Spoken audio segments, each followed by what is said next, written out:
రైతు బంధు రైతు భరోసా ఏంది? రైతుకు మనం ఇస్తున్న పెట్టుబడి సహాయం. సహాయం అంటే ఏంది?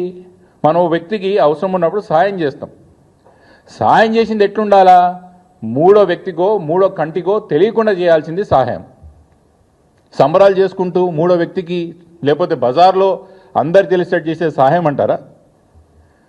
కన్నతల్లి బిడ్డకు ఆకలి వేసినప్పుడు 4 గోడల మధ్యలో 4 పూటలు సరిపోయేంత కన్నతల్లి భోజనం పెడుతుంది.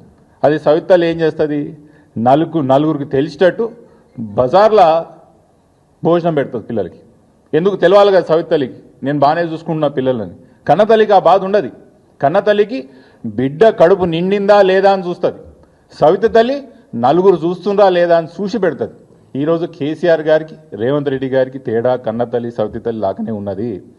కేసీఆర్ గారు తెలంగాణ ప్రాంతంలో రైతుల యొక్క కష్టాలను గుర్తించి, తెలంగాణ ప్రాంతంలో రైతులు ఎంత అవమానాలు పడ్డాలో, తరతరాల నుంచి ఎన్ని ఇబ్బందులు పడ్డాలో గుర్తించి తెలంగాణ రైతుకి ఇస్తున్న వంటి రైతు పెట్టుబడి సహాయం తెలంగాణ రైతు హక్కుగా గుర్తించి కేసీఆర్ గారు ఆ రోజు రైతు బంధు పథకం తీసుకొచ్చి మూడో వ్యక్తికి తెలియకుండా ఎప్పుడు రైతు బంధు రిలీజ్ చేసినా కూడా ఎక్కడ అడ్వర్టైజ్మెంట్ కూడా లేకుండా చేసిన ఘనత ఆ రోజు కేసీఆర్ గారిది. అయితే మీరు వచ్చిన ఈ 2 సంవత్సరాల్లో 4 సార్లు చేయాల్సిన రైతు బంధుని దాన్ని ముక్కలుగా 2 సార్లు చేసి ఇంకో 2 సార్లు ఎగ్గొట్టి చేసింది కూడా ఏదో మీరే మొదటిసారి చేస్తున్నట్టు అడ్వర్టైజ్ చేసుకొని సహాయాన్ని మేము ప్రజలకు ఇస్తున్నాం, మీరు దీనివల్ల ఏదో లబ్ధి పొందాలని మేము ప్రయత్నం చేస్తుర్రో తెలంగాణ ప్రజలు ముమ్మాటికి దీన్ని గుర్తుపెట్టుకుంటారు.